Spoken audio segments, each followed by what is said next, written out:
오늘 본문 말씀을 가지고 내게 주신 모든 은혜를 무엇으로 보답할까라는 제목으로 함께 은혜를 나누겠습니다. 함께 따라하시겠습니다. 내게 주신 모든 은혜를 무엇으로 보답할까? 한 번 더 따라하시겠습니다. 내게 주신 모든 은혜를 무엇으로 보답할까? 네, 감사합니다. 중국 춘추 시대 말긴 노나라의 역사가였던 좌구명이라는 사람이 쓴 춘추 좌시전에 보면 우리가 잘 아는 고사성어인 결초보은의 유래에 대해서 나옵니다. 결초보은의 뜻이 무엇입니까? 풀을 엮어서, 풀을 메어서 은혜를 갚는다라는 뜻입니다. 즉, 죽어서까지 그 은혜에 보답한다라는 뜻입니다. 이 결초보은 고사성어의 유래에 대해서 말씀을 드리면 다음과 같습니다. 사랑하는 여러분, 중국 춘추시대 말기 진나라에 위무자라는 사람이 있었습니다. 이 위무자가 큰 병에, 중병에 걸려 죽게 되자 그의 아들 위가라는 사람을 불러놓고 유언을 합니다. 나의 첩, 그러니 너의 서모가 되는 사람을 만약 내가 죽거들랑 자유롭게 풀어주고 개가를 시켜라 라고 유언을 남깁니다. 그런데 막상 이 위무자가 죽는 순간이 되자 마음이 변했습니다. 바뀌었습니다. 개가시키지 말고 이 내 첩 그리고 너의 서모 되는 사람도 죽여서 함께 무덤에 장사 지내다오. 당신은 이 순장의 문화가 보편적이지 않았습니까? 함께 묻어다오라고 유언을 하고 죽고 말았습니다. 그런데 아들 위과라는 사람이 가만히 생각을 해보니 이 아버지가 두 번째 마지막으로 한 유언은 정신이 혼미하셨을 때, 판단이 안 될 때 한 유언이라고 생각이 돼서 그 유언에 따르지 않고 첫 번째 말씀하신 그 유언대로 이 아버지의 첩, 자기의 서모 되는 사람을 자유롭게 풀어주고 개가시켰습니다.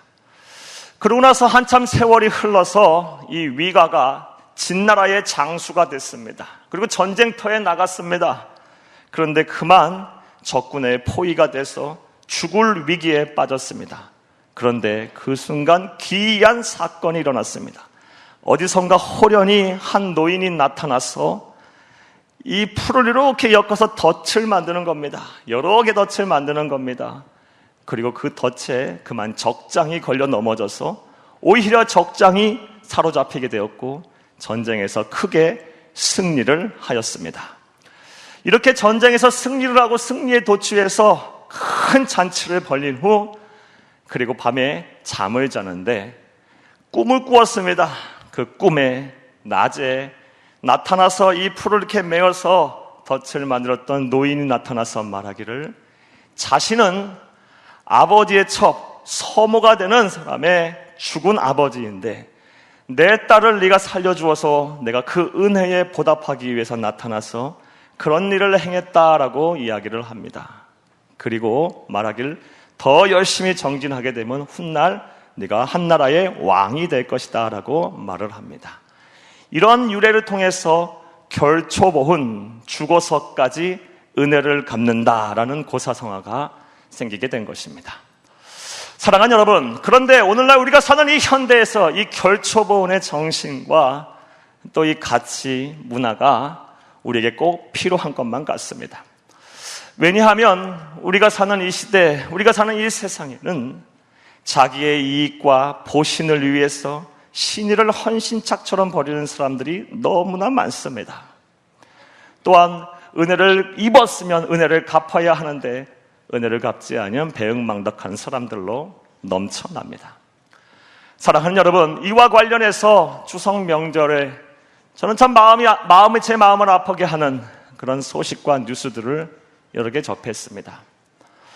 먼저 재산을 물려주기 전에는 아주 뻔질나게 문턱이 닳도록 부모를 찾아왔는데 재산을 물려주고 나니까 코빼기도 보이지 않는다는 노부모의 한숨과 탄식의 소리도 들었습니다. 또 어떤 지방에서는 아버지가 사업자금을 대주지 않는다고 추석 명절날 자식이 술을 거나하게 먹고 취해서 아버지를 때려 숨지게 한 사건도 있었습니다. 나아가 올 추석에 부모님을 찾아뵙지 않고 가족여행을 떠난 사람들이 10년 전에 비해 3배나 늘었다는 통계도 보았습니다. 사랑하는 여러분, 이러한 소식, 이러한 뉴스를 접하게 되면 여러분 마음이 어떠합니까? 저와 여러분 다 공감할 겁니다. 마음이 아주 씁쓸하고 안타깝고 우리 세상에, 우리 사회가 어떻게 이렇게 되었나라는 생각이 할 겁니다. 물론 이 자리에 계신 모든 분들, 그리고 우리가 세상에 사는 모든 사람들이 다 이렇게 폐륜을 저지르고 이렇게 배은망덕한 행동을 하지는 않습니다. 하지만 우리가 부인할 수 없는 사실은 우리가 살고 있는 지금 이 시점, 이 세상은 과거에는 너무나도 당연하게 생각했던 것들, 부모에게 효도하는 것 같이 은혜에 보응하는, 보답하는 행동이 점차 사라져가고 그런 정신과 그런 문화들이 희미해져가고 있다는 사실입니다. 참 마음 아픈 일입니다.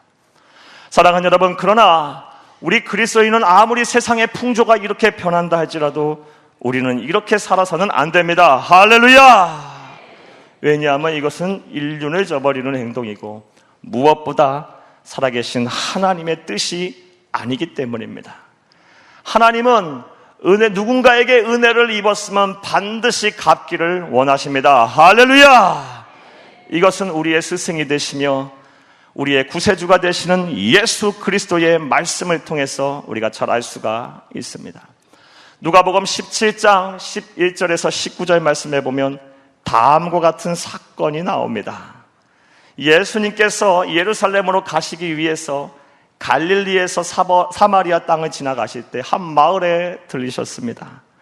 그리고 그 사마리아 마을의 한 마을에 들어가셔서 예수님께서 여러 가지 사역을 하고 계실 때 10명의 문둥병에 걸린 나병 환자가 예수님을 보고 소리칩니다. 다윗의 자손 예수여, 우리를 불쌍히 여겨주시옵소서. 내 병을 낫게 해달라는 겁니다. 자신들의 병을 낫게 해달라는 겁니다. 그리고 그 모습을 보고 예수님께서 불쌍히 여기셔서 말씀하십니다. 너희들의 몸을 가서 제사장에게 보이라. 제사장에게 보이라는 뜻은 당시 성서시대의 문둥병, 나병은 하나님으로부터 저주를 받아 생긴 병이라고 생각을 해서 사회적으로 격리를 시켰기 때문입니다. 따라서 병이 나서 다시 사회에 복귀하려면 반드시 제사장에게 몸을 보여서 확인 절차를 거쳐야 했기 때문에 제사장에 가서 몸을 보이라고 말씀하셨던 것입니다. 이렇게 제사장에서 가기 위해서 10명의 문둥병 환자들이, 나병 환자들이 떠나는 길에 놀라운 기적이 일어났습니다. 하나님께서 그 병을 고치셨습니다. 할렐루야! 완전하게 깨끗하게 치유가 됐습니다. 할렐루야! 그런데 그 이후가 문제였습니다. 10명 중에 9명은 자기 살 길을 찾아 나가 버렸어요. 은혜를 갚으려고 예수님께 돌아오지 않았어요. 감사하지 않았어요. 오직 한 사람, 사마리아 사람만 예수님께 돌아와서 그 은혜에 대해서 감사하고 그 은혜에 보답하려는 행동을 했습니다. 이러할 때 예수님께서 어떠한 말씀을 하셨을까요? 누가복음 17장 17절에서 19절 말씀 함께 읽겠습니다. 시작. 예수께서 대답하여 이르시되 10사람이 다 깨끗함을 받지 아니하였느냐? 그 9은 어디 있느냐? 이 이방인 외에는 하나님께 영광을 돌리러 돌아온 자가 없느냐 하시고 그에게 이르시되 일어나 가라, 네 믿음이 너를 구원하였느니라 하시더라. 아멘. 사랑하는 여러분, 이 17절에서 19절 말씀에 예수님의 심리 상태, 마음이 읽혀지십니까? 어떤 마음에서 이런 말씀을 하시는 것입니까? 10명이 다 깨끗함을 받진 않았느냐? 그런데 왜 너만 돌아왔냐? 예수님 마음 굉장히 섭섭하셔서 하시는 말씀입니다. 서운하신 것입니다. 안타까워서 하시는 말씀입니다. 은혜를 입었으면 반드시 은혜를 갚아야지, 감사하러 와야지, 왜 너만 돌아왔느냐? 그리고 이 은혜를 갚기 위해서 돌아온 사람에게 하나님께서는 육신의 고침뿐만이 아니라 치유뿐만이 아니라 영혼의 구원까지도 허락하셨습니다. 할렐루야! 따라서 저와 여러분은 누군가에게 은혜를 입었으면 반드시 그 은혜를 갚아야 합니다. 그것이 인륜이자 무엇보다 살아계신 하나님의 강력한 뜻임을 믿으시기를 간절히 주의 이름으로 축복합니다.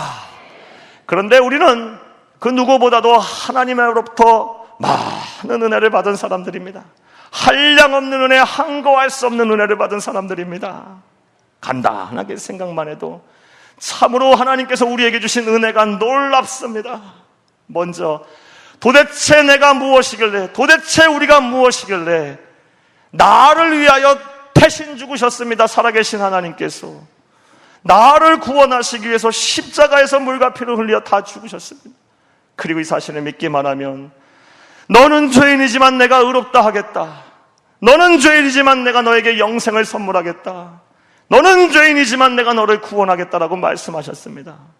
이런 구원의 은혜와 은총을 우리가 누렸습니다. 도대체 우리가 무엇이길래 이렇게 우리를 사랑하시나요? 또 우리로 어떤 은혜를 우리에게 부어주셨습니까? 단순히 우리를 구원하신 것뿐만이 아니라 영원토록 우리와 함께 하시면서 우리를 지키시고 보호하시고 함께 하셨다고 약속을 하셨습니다. 사랑하는 여러분, 도대체 우리가 누구이길래 우리를 이렇게 사랑하신다고 약속을 하셨을까요? 우리에게 무슨 선한 것이 있어서 우리의 편이 되신다고 이렇게 약속하셨을까요? 우리가 무엇을 했길래, 어떤 노력을 했길래 이렇게 나를 사랑하셔서 어제나 오늘이나 영원토록 동일하신 그 하나님께서 변하지 아니하고 언제나 내 편이 되셔서 영원토록 우리와 함께 하신다고 이런 언약을 우리에게 베푸셨을까요? 이건 하나님의 은혜가 아니면 설명이 안 됩니다. 여러분, 무슨 노력을 했습니까? 하나님이 내 편이 되기 위해서 어떠한 작업을 했습니까?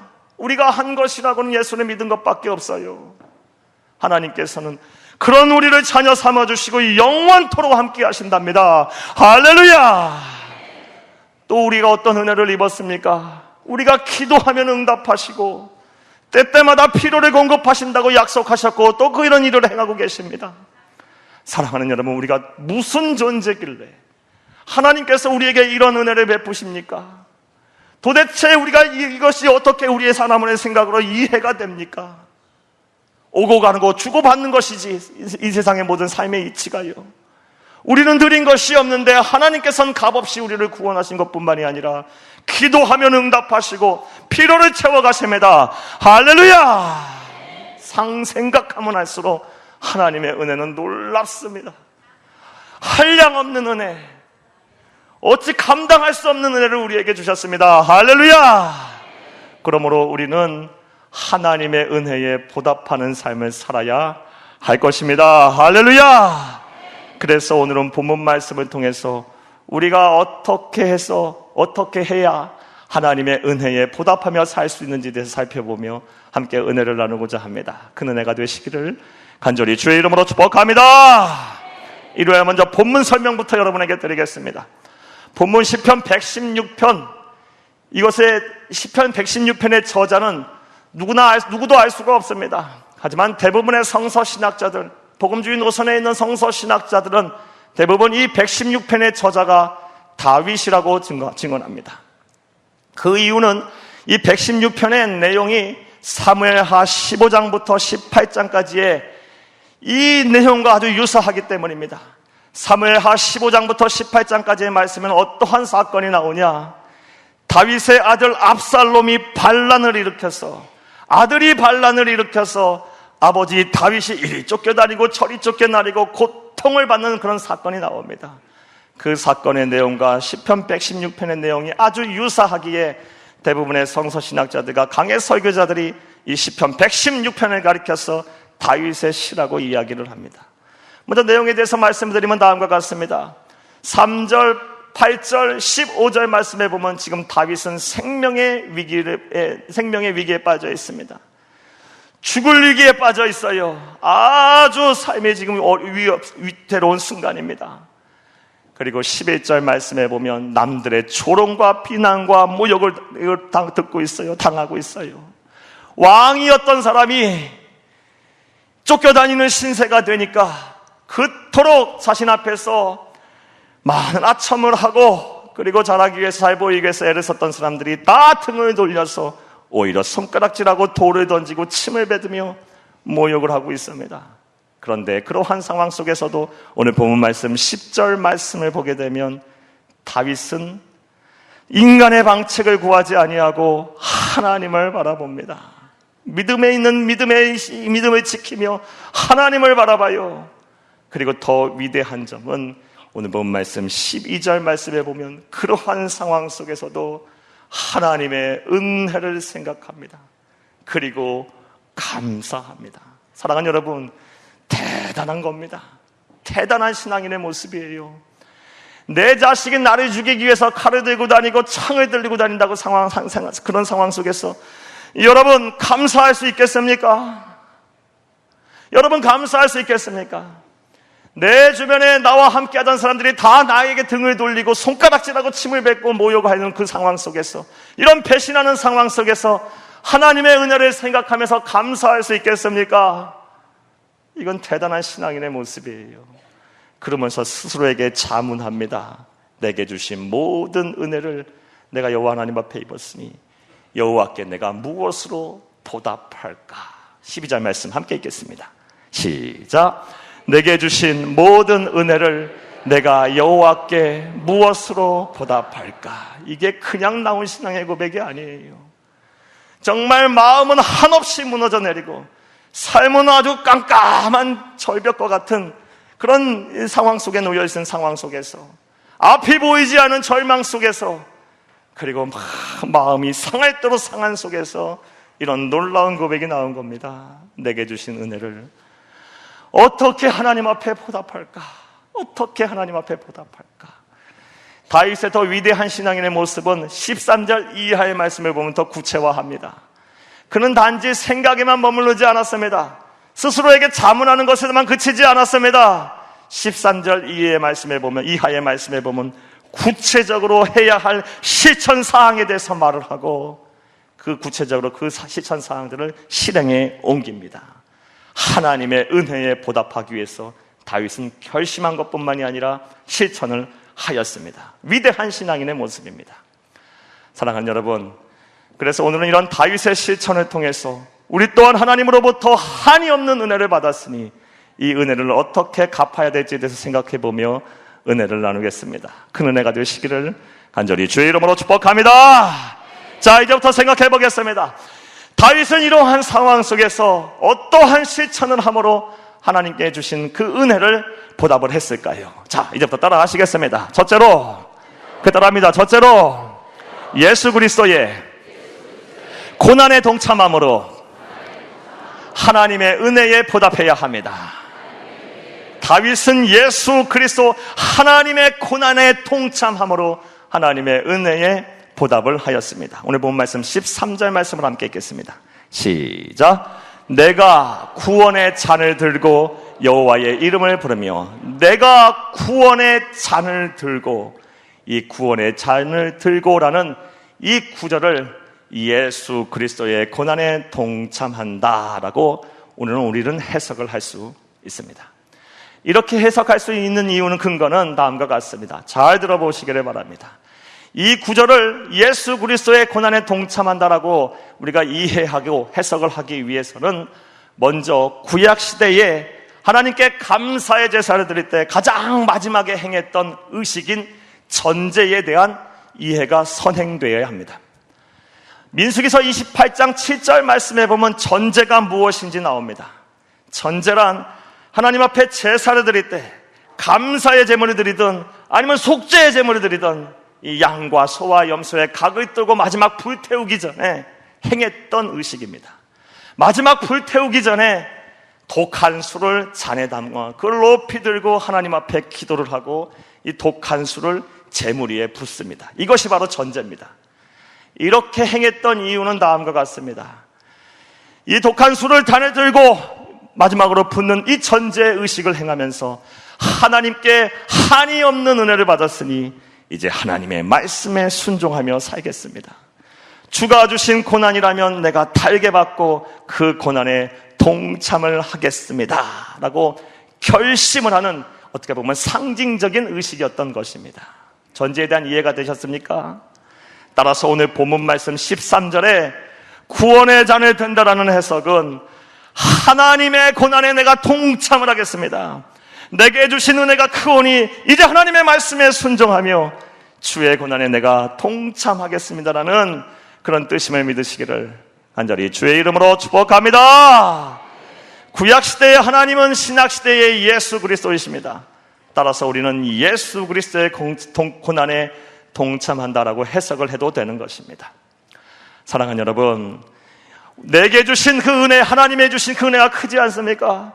한이 없는 은혜를 우리는 받았습니다. 따라서 우린 예수 그리스도의 고난에 동참을 함으로 그 주신 은혜에 보답을 해야 할 것입니다. 자, 그렇다면 우리가 무엇으로 어떻게 해서 예수 그리스도의 고난에 또 동참을 할 수가 있을까요? 이렇게 예수 그리스도의 고난에 동참하자고 말을 하면 다음과 같이 생각을 하시는 분들이 많습니다. 고난에 동참하자 하면 저 멀리 선교지에 가서 막 핍박을 당하고 박해를 당하고 막 육체적인 고통을 당하면서까지 막 순교하면서까지 복음을 지키는 것을 이 고난을 당한다고 생각하기 쉽고, 또 그런 상황 속에서도 신앙의 절개를 지키는 것이 바로 예수 그리스도의 고난에 동참한다고 생각하기가 쉽습니다. 물론 그것 또한 예수 그리스도의 고난에 동참을 하는 것입니다. 하지만 그것 말고도 우리는 예수 그리스도의 고난에 동참할 일이 참 많습니다. 솔직히 말씀드려서 그러한 상황에 우리가 놓이는 일이란 별로 그렇게 많지 않습니다. 따라서 우리는 삶의 현장에서 예수 그리스도의 고난에 동참하는 구체적인 실천이 우리에게는 있어야 할 것입니다. 그리고 저는 이렇게 예수 그리스도의 고난에 동참하는 우리 교회 안에 많은 성도님들을 알고 있습니다. 먼저 어떤 성도님은 새벽 예배가 끝나면 기가 무섭게 온 화장실을 다니면서 모든 쓰레기를 다 모읍니다. 커다란 신봉투를 가지고 이 쓰레기를 다 담아 치웁니다. 누가 시킨 것도 아닌데 이 쓰레기를 다 모아서 버립니다. 예수 그리스도의 고난에 동참하는 것입니다. 화장실 쓰레기 치우는 거 대단한 것 아니지만 쉽게 할 수 있는 일도 아니지 않습니까? 누군가는 다 지저분하게 사용할 줄만 알지 치우질 않은 사람은 그렇게 많지 않습니다. 또 어떤 성도님은 누가 시킨 것도 아닌데 예배 전에 일찍 와서 예배실을 다 점검하고 치웁니다. 행여 이 의자의 줄이 삐뚤어지지는 않았나 다 줄을 맞추고 쓰레기를 다 버리고 계단도 청소를 하고 창틀도 닦고 누가 시킨 것도 아닌데 자발적으로 이렇게 청소를 하고 예배 준비를 합니다. 대부분의 성도님은 예배를 드릴 줄만 알고 사용할 줄만 알지 누가 치우지도 않습니다. 그러나 그 성도님은 그렇게 묵묵히 자기가 해야 할 일을 하십니다. 예수 그리스도의 십자가의 고난에 동참하는 것입니다. 또 어떤 성도님은 구역장으로서 10여 년 이상을 사명을 잘 감당합니다. 자신 또한 노부모님을 모시는 상황 속에서 구역원들 가운데 연세가 연로하신 이 구역원 이신열로 연로하신 분을 지극정성으로 돌봅니다. 자신도 노부모를 모시면서 얼마나 삶이 힘들겠습니까? 그리고 일도 하시고요. 그런 가운데서도 이 구역원들 가운데 이 어르신이 편찮으시게 되면 병원 모셔다 드리고 또 필요하다면 마트도 모셔다 드리고 손과 발이 되어 온전히 수발을 다 드시는 그런 구역장님도 계십니다. 예수 그리스도의 고난에 동참하는 것입니다. 또 어떤 성도님은 자신은 못 먹고 자신은 못 입고 자신은 못 쓸지라도 조금씩 그렇게 큰 액수도 아닙니다. 그것을 모아서 영혼 구원을 위하여 아낌없이 투자하고 헌신하고 봉사하시는 모습을 보게 됩니다. 심지어 땀을 뻘뻘 흘리면서까지 아파트 위아래를 오르락 내리락 하면서 천도질을 돌리고 예수님을 자랑하고 교회를 자랑하고 부족하지만 담임 목사를 자랑하고 하면서 영혼 구원에 힘쓰는 모습을 보게 됩니다. 때로는 욕을 먹으면서까지도 하나님의 사랑을 나누고 복음을 전하는 수많은 성도들이 있습니다. 예수 그리스도의 고난에 동참하는 것입니다. 사랑하는 여러분, 여러분들의 모습은 어떠합니까? 말로는 예수 그리스도의 고난에 동참해야 된다고 하는 것을 말하고 또 머리로는 예수 그리스도의 고난에 동참하는 것이 진정한 제자도이며 하나님의 자녀로서 사는 삶이라는 것을 알지만 정작 삶의 현장에서는 나 살기 바빠서 그런 일을 하고 있지 않은 모습이 바로 우리의 모습이 아니겠습니까? 또 하더라도 남의 눈에 띄는 주목을 받는 일을 하기만 바빴지 묵묵히 삶의 현장에서 내가 하나님의 자녀로서 예수 그리스도의 고난에 동참하기 위해서 묵묵히 누가 알아봐 주지 않아도 묵묵히 하는 그런 십자가의 고난의 길을 걸어가셨습니까?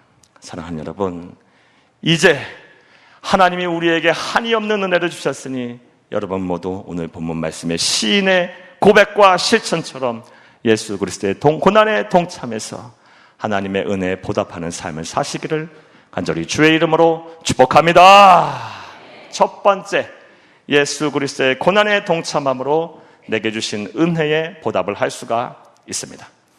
또 시인은 무엇으로 하나님의 은혜에 보답한다고 말을 하고 있을까요? 따라 하시겠습니다. 둘째로, 예배를 잘 드림으로 하나님의 은혜에 보답해야 합니다.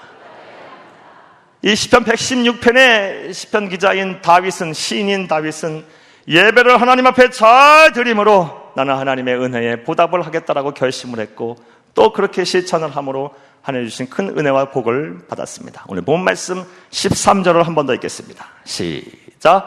내가 구원의 잔을 들고 여호와의 이름을 부르며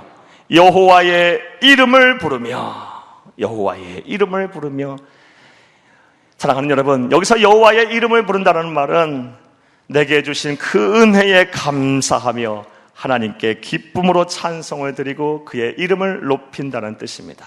따라서 오늘날 우리가 이 구절을 해석하기로는 이렇게 구원과 감격과 기쁨과 은혜의 장인 예배와 연관을 지어서 생각할 수가 있습니다. 즉 예수님의 여호와의 이름을 부른다는 것은 예배를 드린다는 것입니다. 예배를 잘 드린다는 것입니다. 이렇게 해석하는 것이 오늘날 복음주의 노선에 있는 대부분의 강해 설교자들의 해석이며 저 또한 이 해석에 동의합니다. 따라서 우리가 내게 주신 그 은혜에 보답하기를 원한다면 우리 또한 예배를 잘 드려야 할 것입니다. 할렐루야! 할렐루야! 자, 그렇다면 우리가 어떻게 해야 예배를 잘 드릴 수가 있을까요? 이와 관련해서 여러 가지 말씀을 드릴 수 있겠지만 먼저 죄송하지만 제 얘기를 여러분에게 좀 해드리겠습니다. 이것은 예전에 한번 여러분에게 말씀드린 내용이기도 합니다. 하지만 다시 한번 말씀드리는 이유는 여러분이 꼭 기억하고 이렇게 실천하기를 원해서 한 번 더 말씀을 드리겠습니다. 저는 예배를 드리기에 앞서 저만의 하는 기도가 있습니다. 오늘도 이 기도를 하고 이 자리에 섰습니다. 예배 드리기에 앞서 제 방엔 큰 거울이 있는데 그 거울을 보고 제 몸을 한번 쫙 훑어봅니다. 흐트러진 것이 없는가 한번 쫙 살펴본 뒤로 저는 예배를 위해서 기도를 합니다. 이 기도는 제가 오래전에 목사가 되기 전에 합창단 생활을 잠시 했을 때 우리 합창단 지휘자 선생님께서 우리 합창단 연습실 이 앞에 정면에 큰 거울에 연주가 있음을 항상 붙여놓았던 글귀에서 차용을 한 기도입니다. 우리 합창단 지휘자 선생님께서는 연주를 앞에 두게 되면 항상 그 연습실 앞에 정면에 있는 큰 유리벽에 다음과 같은 글귀를 붙여놓았습니다. D-며칠 연주에 대한 카운트다운에 대한 이런 것을 붙여놓았고, 우리 생애의 최고의 연주는 어디에서 라는 글귀를 항상 붙여놨습니다. 그리고 저는 그것을 차용해서 예배를 드리기 앞서 항상 그런 기도를 합니다. 하나님, 내가 드리는 이 순간의 예배가 제 인생의 최고의 순간이 되게 하시옵소서. 이 기도를 매번 하며 이 자리에 서고 또 예배를 드립니다. 여러분 한번 따라 하시겠습니다. 내가 드리는 예배가 나의 인생의 최고의 순간이 되게 하여 주시옵소서. 한 번 더 따라 하시겠습니다. 내가 드리는 예배가 나의 인생의 최고의 순간이 되게 하시옵소서. 이런 기도를 하게 되면 예배를 인도하는 제 자세가 달라집니다. 왜냐하면 저도 최고의 순간이 되어야지만 제가 예배를 인도하는 우리 성도님들 또한 예배의 최고의 순간이 되어야 되지 않겠습니까? 더 설교에 집중하게 되고 더 간절히 기도하게 되고 더 마음을 쏟아가며 하나님을 바라보게 됩니다. 반대로 예배를 드리는 입장에서 또한 마찬가지입니다. 하나님, 내가 드리는 예배가 내 인생의 최고의 순간이 되게 하시옵소서라고 간절히 사모하며 기도하며 예배를 드리게 되면 기도가 달라집니다. 찬송이 달라집니다. 말씀이 듣는 태도가 달라지고 설교가 다르게 인식이 됩니다. 사랑하는 여러분, 꼭 이렇게 사모하는 기도를 하나님 앞에 드리며 예배를 잘 드리시기를 간절히 주의 이름으로 축복합니다. 한번 여러분에게 여쭤보겠습니다. 지금 여러분이 드리는 예배, 이 순간이 여러분의 인생에 있어서의 최고의 순간이십니까? 정말이십니까? 그렇지 않다면 이제 우리의 예배가 달라져야 합니다. 예배를 성공하지 않고서는 절대로 신앙의 성숙을 이룰 수가 없습니다. 신앙의 성숙이 이루어지지 않고서는 인생의 성공을 기대할 수가 없습니다. 모든 복은 하나님께로부터 오는 것입니다. 할렐루야! 따라서 이 예배에 성공하기 위해서 노력을 해야 합니다. 먼저 간절히 사모하며 하나님, 내가 드리는 예배 가운데 인생의 최고의 순간이 되게 해주세요 라고 사모하며 예배를 드리시기 부탁합니다. 또 다른 실천상 몇 가지 더 말씀을 드리겠습니다. 사랑하는 여러분, 예배를 잘 드리시기를 원하신다면, 그래서 예배를 통해서 하나님의 은혜에 보답하기를 원하신다면 예배에 일찍 오셔서 참여하시기를 부탁합니다. 꼭 일찍 오셔서 참여하시기를 부탁합니다. 예배 시간 막 정시가 돼서 막 허겁지겁 오시지 마시고 최소한 20분 전에만 와셔서 예배를 드리신다면 제가 장담하겠습니다. 여러분의 인생이 달라질 것입니다.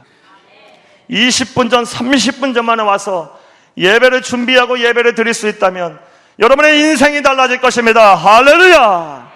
그리고 가급적이면 꼭 앞자리에 앉을 수 있도록 노력을 하시기 바랍니다. 사랑하는 여러분, 여러분 생각해 보시기 바랍니다. 만약에 여러분의 자녀가 대학 입학을 해야 하는데 입시 사정 설명회에 갔다고 생각해 보겠습니다. 그렇다면 저 뒤에 앉아서 여러분 입시 설명회를 듣겠습니까? 내 자녀의 앞길이 열린 문제인데요, 달린 문제인데요, 어떻게든 앞자리에 앉아서 그 말을 듣지 않겠습니까? 또한 여러분, 어떤 조그만 돈을 가지고 투자를 한다고 생각을 해보겠습니다. 투자 설명회를 갔습니다. 저 멀리 떨어져서 들리지도 않는 곳에, 보이지도 않는 곳에 가서 예배를 설명을 듣겠습니까? 아니겠죠. 가까이 와가지고 어떻게든 귀 기울여 듣지 않겠습니까? 막 질문도 해가면서 듣지 않겠습니까?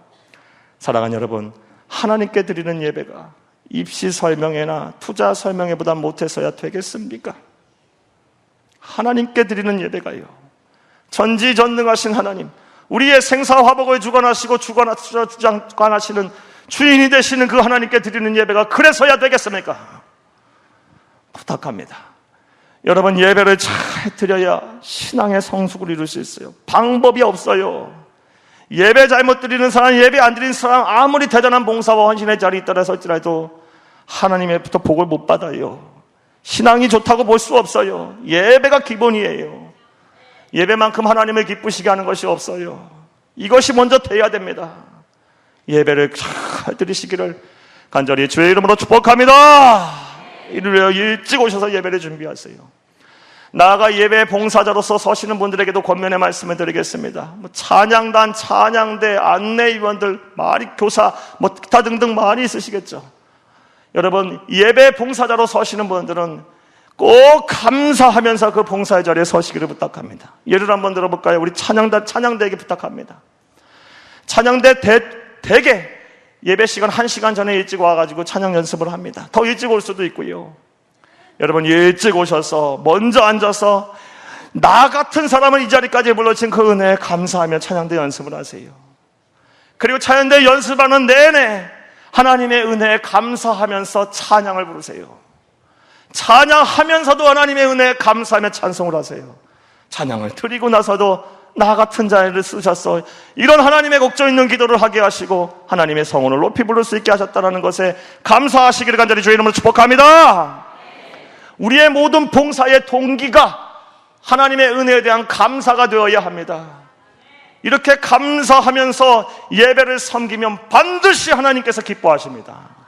하나님은 감사하는 자를 찾으신다 그랬습니다. 감사하는 자의 제사를 받으시겠다 그랬습니다. 할렐루야! 감사가 신앙의 동기가 되고 봉사와 사역의 동기가 되시기를 간절히 주의 이름으로 축복합니다. 우리가 무엇으로 하나님의 은혜에 보답하겠습니까? 오늘 시편 기자의 고백처럼, 그리고 실천처럼 하나님께 예배를 잘 드림으로, 여호와의 이름을 부름으로 하나님의 은혜에 보답하는 성도님들이 다 되기를 간절히 바랍니다. 할렐루야! 또 우리가 무엇으로 하나님의 은혜에 보답을 해야 할까요? 시편 기자 다윗은 우리에게 어떠한 권면을 하고 있을까요? 자, 따라 하시겠습니다. 셋째로, 서원한 것을 갚음으로 하나님의 은혜에 보답해야 합니다. 서원한 것을 갚음으로 하나님의 은혜에 보답해야 합니다. 오늘 본 말씀 14절을 함께 읽겠습니다. 시작. 여호와의 모든 백성 앞에서 나는 나의 서원을 여호와께 갚으리로다. 아멘. 여호와의 모든 백성 앞에서 나는 반드시 나의 서원을 여호와께 갚겠다라고 말합니다. 내게 주신 그 은혜를 내가 무엇으로 보답할까? 내게 주신 모든 백성 앞에서 내가 서원을 갚음으로 그 은혜에 보답하겠다. 모든 백성 앞에서 이렇게 이야기하는 말에 단서를 넣었으니 반드시 이 서원 갚았겠죠. 실천을 분명히 했을 것입니다. 사랑하는 여러분, 자, 그렇다면 서원이라는 것이 무엇입니까?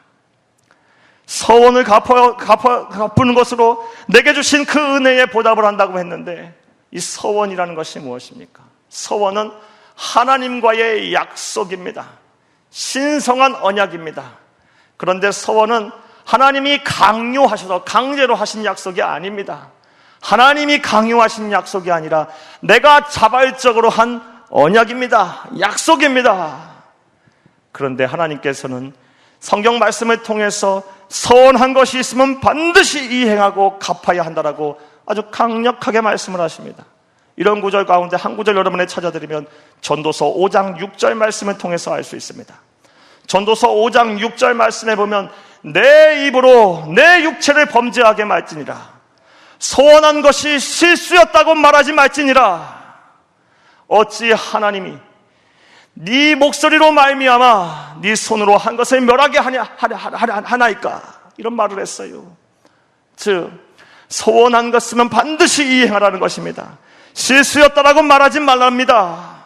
그리고 만약에 이행하지 아니하면 네 손으로 한 것을 반드시 멸하겠다라고 말씀하신 겁니다. 진노하신 거예요. 심판하시겠다라는 거예요. 오히려 벌하시겠다는 것입니다. 그런데 안타깝게도 교회 안에 성도님을 보면 이 하나님과의 약속을 가벼이 여기시는 분들이 정말 많습니다. 그래서 안타깝습니다.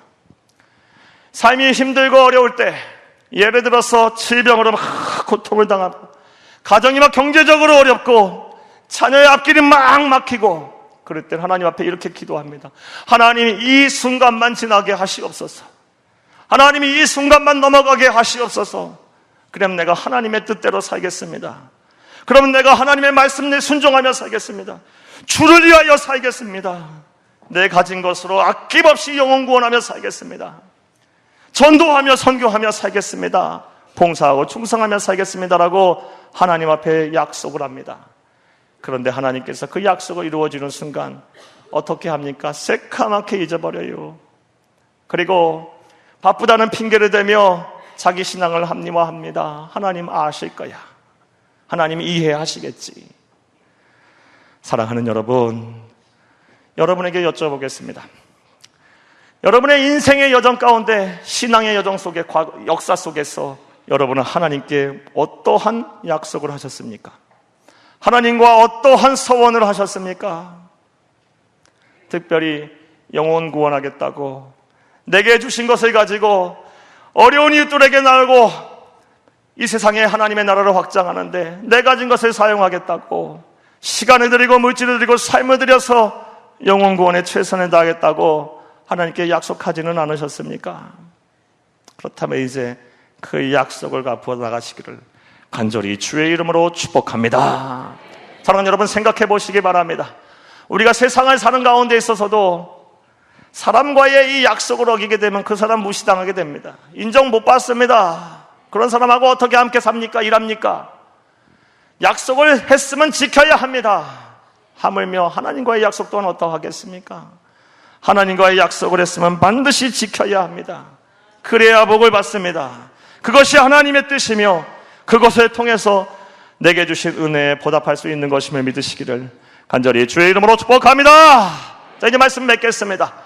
사랑하는 여러분, 18세기 영국의 위대한 성자인 윌리엄 노라는 사람이 있습니다. 이 사람이 쓴 책인 엄숙한 부르심이라는 책에 보면 오늘 설교와 관련해서 우리가 한 번쯤 분명하게 귀 기울이고 마음에 새겨야 될 말을 했습니다. 하나님께서 찾으시고 하나님께서 기뻐하시는 영적 거인은 기도를 많이 하는 사람도, 구제를 많이 하는 사람도, 금식을 많이 하는 사람도 아니라 삶의 현장에서 하나님의 은혜에 늘 감사하며 그 은혜에 보답하기 위해서 몸부림치는 사람이다.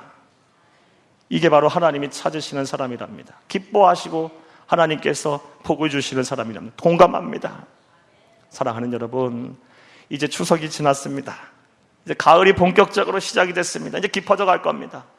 이러한 가을날 여러분이 이제 시간을 한번 내시고 마음의 준비를 하셔서 장소를 구별하셔서 하나님과 독대하시면서 여러분의 삶을 정리하시고 한번 묵상해 보시기 바랍니다. 내게 주신 하나님의 은혜가 무엇일까? 하나님께서 내게 어떠한 은혜를 주셨을까를 묵상해 보시기를 부탁합니다. 묵상하면 여러분은 필연적으로 다음과 같은 고백을 하지 않을 수가 없을 것입니다. 내게 주신 은혜를 내가 무엇으로 보답할까? 사랑하는 여러분, 왜냐하면 우리 안에는 예수님의 영, 그리스도의 영인 성령님이 계시기 때문입니다.